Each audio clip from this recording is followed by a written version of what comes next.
Shalom, shalom, Malakim. First and foremost, I want to give all praises to the supreme power, Yahweh, Bahashem Yahushai, Bahashem Kadash. Double honors to the apostles and elders of Great Millstone. Peace and salutation to all our Akim out there that's doing their work in sincerity and charity with humiliation all across the four winds. To you, I salute. And to the sincere Akwathium out there that's doing their due diligence in the servitude of their husbands and their household. Shalom. This is the brother Yashua from the GMS Bombers Camp, back at you with a brief spiritual lesson. Now, the Most High put the spirit on me to bring on this lesson here. And it was inspired through a conversation I was having with an Elder Jake, a Puerto Rican guy, older, settled fellow. And, I was servicing my vehicle, my Jeep. And I was in the midst of changing out my spark plugs, and one of the spark. Anyone who knows about servicing a vehicle, one of the spark plugs actually broke inside the cylinder. So I've been there, trying to get it out, and he came there, and he did something, and he's able to get it out, and he said these words. He said, "You can't improvise experience." And when he said that, I thought on it. I said that's some pretty heavy words. You can't improvise experience. You could use experience to improvise, but you can't improvise experience. Because when you think about it, experience just is. You only gain experience through going through a particular issue or going through a particular trial or tribulation. You can't improvise experience. So, I went and I did some reading, and from the spiritual aspect, it's the same thing with wisdom. You can't improvise wisdom. It has to be like the elder Karadazar brought out the other day in one of his lessons. Wisdom isn't on you, it has to be in you. You could use wisdom to improvise, but you can't improvise wisdom. That has to be in you. It has to be in you, not on you. This truth has to be embedded and engraved within you in order to make it through Jacob's trouble. When you think about the times to come, it can be a time where none of us experienced before. All of us have a valley of the shadow of death we have to go through, according to the 23rd Psalms. Where it says, "Yea, though I walk through the valley of the shadow of death, I shall fear no evil." Right? All of us have a valley of the shadow of death in our own respective walks. Some more or less severe. But according to your Lord, nonetheless. Because I may look at a brother going through a trial and be like, "Wow, boy, that's crazy, boy, that's a lot what you going through." As well as I may look at it as, "Boy, that ain't nothing." And vice versa, they may look at me the same way. But every man, knows his burden or knows his trials and tribulation according to what he dealing with. But when that wisdom is within you, the Most High will order your way right, regardless of the situation. Because when you're going through those trials and tribulations, only wisdom would be your guide. Because if you don't have the knowledge of the scripture, if you don't have the knowledge of this truth and of the scripture, when you're going through these things, your only means of answering it would be to be carnal. Because you lack spiritual wisdom. But because the Most High opened up your eyes to this truth, and when you adhere to His law, statutes, and commandments, whenever your trial and tribulation come, you would think of spiritual ways to get through it. Your improvisation would no longer be carnal. Your improvisation would be spiritual. You see, due to wisdom of the Spirit. You have an example of the use of wisdom to improvise. When you think of the account with Samson, that can be my first precept, right? This Judges chapter 15. and you start at verse 14, right? Because when Samson was going through what he's going through when he went in that battle, the Most High put the Spirit on him, to improvise in that particular instance. This Judges 14 and 19, it says, Judges chapter 15, verse 14 and 19, it says, And when he came unto Lehi, the Philistines shouted against him, and the Spirit of Yahweh came mightily upon him. And the cords that were upon his arms became as flax that was burnt with fire, and his bands loosed from his hands. And he found a new jawbone of an ass, and put forth his hand, and took it, and slew 1,000 men therewith. And Samson said, With the jawbone of an ass heaps upon heaps, with the jaw of an ass have I slain 1,000 men. Right? When the Spirit entered into Samson, his understanding became next level.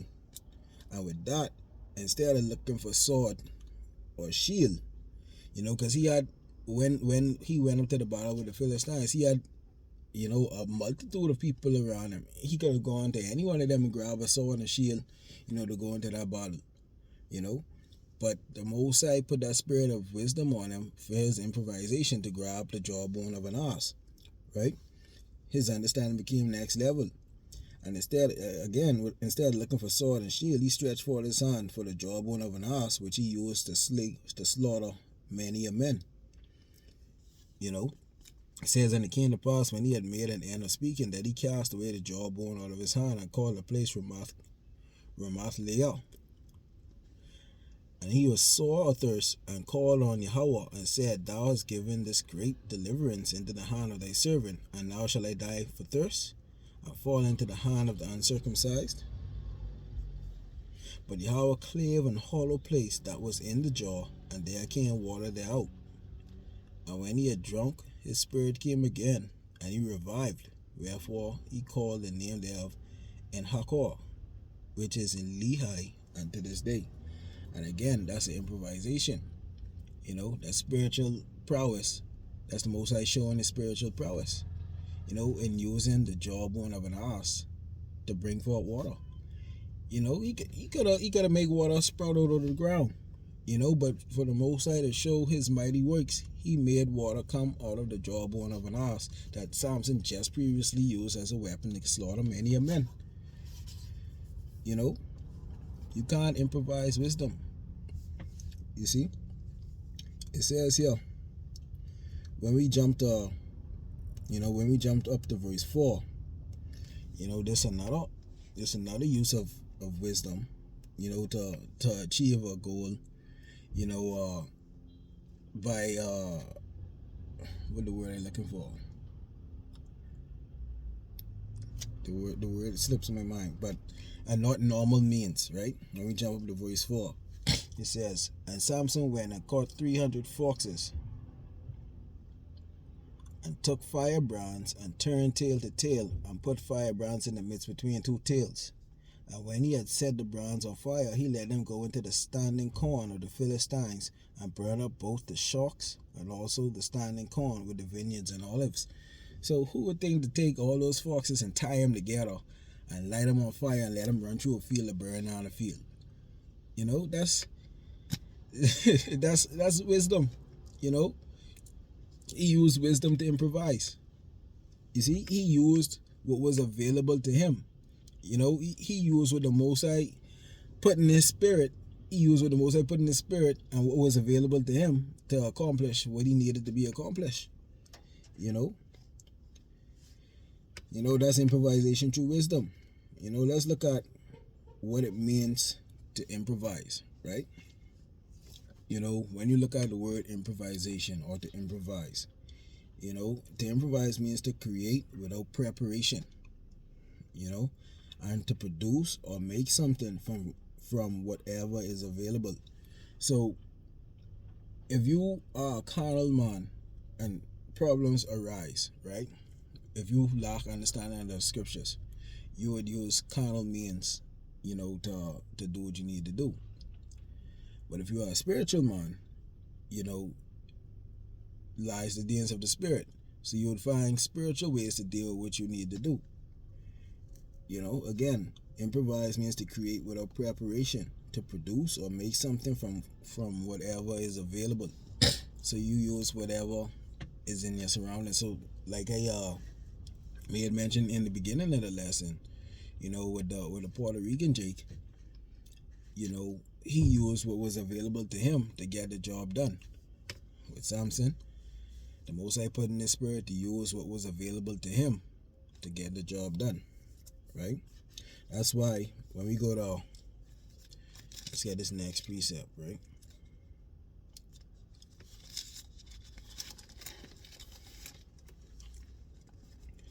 That's how come when we jump to Matthew chapter 10, and 9, it says, provide neither gold, nor silver, nor brass in your purses, nor scrip for your journey, neither two coats, neither shoes, nor yet staves, for the workman is worthy of his meat. It tells you not to provide any scrip for your journey. It tells you don't even, when you go on a journey, don't even, take two coats. Don't worry about what you can eat, what you can drink, how you can get around, how you can be warm. Don't worry about those things, because the Most High is your guide. When you come to think about it, right? When you think about it, right? Again, with Jacob's trouble, that could be a time that none of us have ever seen, right? So if none of us have ever seen the likes of Jacob's trouble, we can't even begin to fathom what it would be like. We can imagine, but to say exactly, we know exactly how it could be, none of us have that knowledge, right? So when you think about it, that whole ordeal, our whole walk going through Jacob's trouble would be an improvisation, and that improvisation, whether in wisdom or whether in wickedness or carnality. Because again, if one of the definitions to improvise is to create without preparation, to produce or make something from whatever is available. You see? Now, right now, the only preparations we could make for Jacob's trouble is keeping the law, reading the law, statutes, and commandments of the Most High, keeping the law, statutes, and commandments of the Most High. The only preparation we have is to do the work and make those spiritual investments. The only preparation we have is building up ourselves within the faith. You see? And we only could hope that it would be enough to get us through Jacob's trouble. You see? And if the truth and wisdom is not within you, because you can't fake this, if it ain't in you, just know what awaits you. Death awaits you.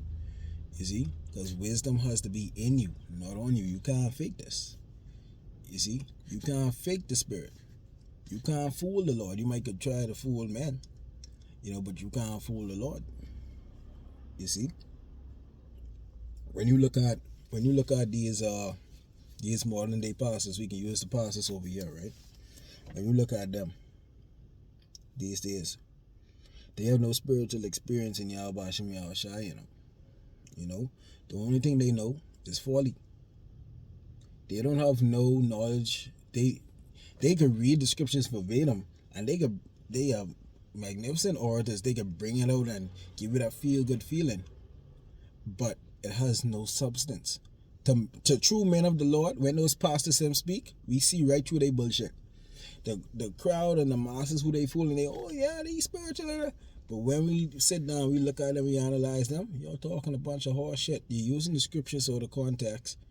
You're only singing song and dance. We're in the time of war, and you still preaching about prosperity, and you're getting this big house and thing. The only thing you're teaching is folly. They have no spiritual experience in Yahweh Hashem Yahushai. They can't improvise this wisdom. They can't. They have nothing with substance to give to the people. You see, the only thing they know is folly. So, right now, the nation crying, right? When the nation cried for answers, what they give? Right now, this nation crying for answers. What they telling the people? Huh? Nothing with substance. When the people cry for answers, so what we can do? What they giving? Folly. What they call it, National Day of Prayer. Garbage, right? You that so-called National Day of Prayer first, not one edifying scripture they brought up. They started the Bible with that Hila Mashanda bullshit. Talking about they speaking in tongues. Garbage, right? The people crying, oh, well, after they had the so-called National Day of Prayer, that very same day, another killing. The day after that, another one. Day after that, shark attack. But so-called National Day of Prayer, right? We out on the highways and the byways every weekend. Brothers doing videos every day, every hour. Every hour. I could even say every minute a new video going out. With GMS preaching the word. With brothers teaching the word. With prophets prophesying the word of Yahweh Hashem Yahushai. But yet these pastors only preaching folly. They have no answers for the people. And the answers that the people seek are right there. We out on the highways and the byways every weekend, but they drive past and they scoff and they laugh. Why? Because what, we don't have a mass following as they deem it to be? Huh? See, what these people ain't realizing, right, is that all these pastors giving them is folly and garbage. They ain't have no answers. These pastors ain't have no answers because they ain't have no wisdom. Their foundation is foolishness. Their foundation is their theology. Now that we in crunch time, where the answers truly matters, the only foundation these pastors have is folly. Their improvisation is folly. They don't have the spirit of truth. All they have is the spirit of lies. You see? You got a precept for that. It's the book of 2 Timothy.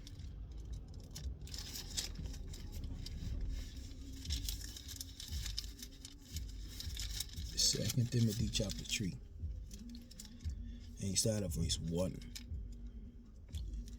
It says here, this know also that in the last days perilous times shall come. These are the things these pastors are supposed to be teaching, right? Because we are in the last days. And right now perilous times are here. Right now we in the midst of a cold war. We went into this at camp on Saturday. That's the spirit. And a number of different Akim went into this as well all across the globe. And Elder Apostle Tahar did a lesson. He made mention of, of a cold war. And right now a cold war is happening. See, the cold war is when you have war like economics. They cut off food supplies. They cut off fundings. They cut off travel and such. You see, the Cold War is when, before all the missiles and things start, before the shooting and fighting start. Right now we in a Cold World War. And things heating up, right? But nonetheless, the 2 Timothy chapter 3, starting at verse 1. It says, this know also that in the last days perilous times shall come. For men shall be lovers of their own selves, covetous, boasters, proud, blasphemous, disobedient to parents, unthankful, unholy, without natural affection, truce breakers, false accusers, incontinent, fierce, despisers of those that are good. And who despise us more than these pastors? Who despise us more than our own people? Right? Traitors, heady, high-minded, lovers of pleasures more than lovers of Yahweh. They rather do all manner of wickedness before they do the work of the Lord. Our people rather listen to our pastor singing and dancing inside the church as opposed to them bringing out scripture, condemning them for their wicked deeds, right? Having a form of godliness but denying the power thereof, from such turn away. So they have the zeal that they have knowledge or wisdom, but that zeal only is apparent to those who lack understanding. You see, for us who in this truth, we see through these pastors clear as day. We look at them and we can see the filth inside them.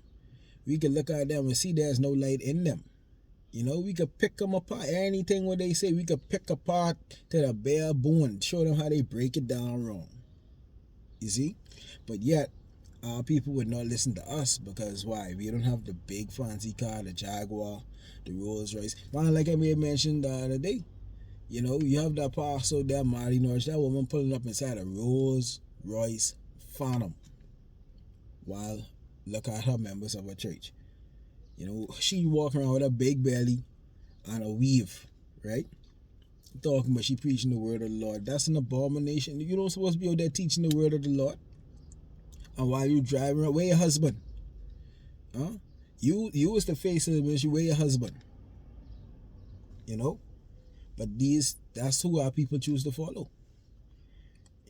For 6 says, for of this sort are they which creep into houses and lead captive silly women laden with sins, led away with diverse lusts, the love of this world, right? Ever learning and never able to come to the knowledge of the truth. Now as Jannes and Jambres withstood Moses, so do these also resist the truth. Men of corrupt minds reprobate concerning the faith, as these pastors, but they shall proceed no further, for their folly shall be manifest unto all men, as theirs also was. You see? And their folly being made manifest. These pastors and things being exposed for the lies that they have told. They have no answers for the people. You see? And as much as our people see that these pastors and things ain't making no sense, these world leaders ain't making no sense, our people so stupid they still continue to follow. That's some shit, they still continue to follow. As they see they improvising wickedness, our people still fall for it. Because why? My people are destroyed for lack of knowledge. The scripture also says wisdom and knowledge will be the stability of those times. If they don't have wisdom, how would they be stable? Huh? If they have lack of knowledge, what does scripture say? They will be destroyed. My people are destroyed for lack of knowledge. And our people refuse to seek knowledge of the scripture. You see? But as for us, my fellow Malachium, my fellow prophets, my fellow workers in Yahweh Shem Yahushai, my brothers, the true prophets and the hopeful elect of Yahweh Shem Yahushai, we stand in great boldness, professing this truth. We stand bold, we stand tall when it comes down to this truth and the word of Yahweh Shem Yahushai. Why? You know why? Because we've been doing this work and the teachings and the research long time, right?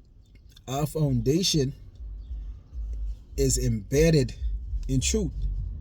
Our foundation is rooted in truth. Our foundation is Yahweh Hashem Yahushai. You see? We suffered the persecutions. We gone through this shit. We've been suffering persecutions. We've been suffering hardship. We endured ridicule. We endured rejection. We've been freaking getting hardships because of this truth. We've been people calling us crazy, people calling us all manner of wicked shit, calling us rapists, calling us pedophiles, calling us all manner of wicked things. You see? But every time those type of accusations come up, it can't stick because why? It's wickedness and it doesn't apply to us. No matter how much they try to say about us, it doesn't stick because why? We doing the work of Yahweh Shem Yahushai righteousness. You see? It only would stick if it's true. It would only stick if it's true. If it don't stick, it ain't no truth. You see? We've been suffering for the word of Yahweh Shem Yahushai. These pastors and things, they ain't know but no suffering for the word of the Lord. The only thing they know is Salakia for my language. The only thing they know is friggin', pleasures. The only thing they preach about is pleasures. Singing and dancing. The most I say, but he would not even hear the voice of thy vowels. He don't take part inside your feast days. He actually hates your feast days.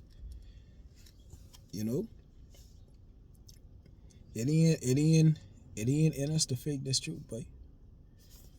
Those of us who sincerely follow Yahweh Shem Yahushai, it ain't in us to fake this way. Even if we tried, we can't fake it. If we see two sissy niggas and walking down the road, we can't fake and say, boy, we like that. No, we hate that shit. If we see an adulterous thing happening, That boils something in us. We can't fake that. You know, when the time comes that no one has ever seen or experienced before, guess who will be ordering our steps alright? Guess who our improvisations will be based off of? Yahweh Bashim Yahweh Shai, right? 2 Timothy 3:10. It says, "But thou hast fully known my doctrine, manner of life, purpose, faith, long suffering, charity, patience, persecutions, afflictions, which came unto me at Antioch, at Iconium, at Lystra, that persecutions I endured. What persecutions I endured? But out of them all, Yahweh delivered me." See, and set way with us, right? Yeah, all that will live godly in Yahweh Shai and Mashiach shall suffer persecution. We are living testaments to that. But evil men and seducers shall wax worse and worse, deceiving and being deceived. But continue thou in the things which thou hast learned, and hast been assured of, knowing of whom thou hast learned them, and that from a child thou hast known the holy scriptures, which are able to make thee wise unto salvation through faith which is in Yahweh Shai Mashiach. All scripture is given by inspiration of Yahweh, and is profitable for doctrine, for reproof, for correction, for instruction in righteousness, that the man of power may be perfect, truly furnished unto all good works. Right? Wisdom has to be in you, not on you. And experience is only gained through trial. Wisdom is only gained through tribulation. The trying of your faith worketh patience. You know, again, you can't improvise wisdom. You see? You have to be tried and tested inside this truth. You have to walk through this fire. You have to be purged with fire, as gold tried in the furnace of adversity. You know, we have to get put through these trials and tribulations in order to be made perfect, in order to have a chance at making it through Jacob's trouble. All these pastors and things, they ain't been through no adversity. So when that times come, they can fold. They can find their works to be of wood, of hay. So when that heat hit, they get burned up and consumed away. But we have to liken our works as the gold and silver. So when that heat hit us, it purged out the dross, it purged out all the iniquity, all the wickedness, and the only thing left is fine gold of Ophir. But with that, Akim, I want to give all praises to Yahweh Bashim Yahweh Shai, Bashim Akar Kadash, double honors to the apostles and elders of Great Millstone. Peace and salutation to all the Akim that is doing the work in sincerity and charity. We almost already have Akim. You know, just keep on pushing on. Keep on withstanding through these trials and tribulations, because all this is the preparation stage. We got next. Shalom.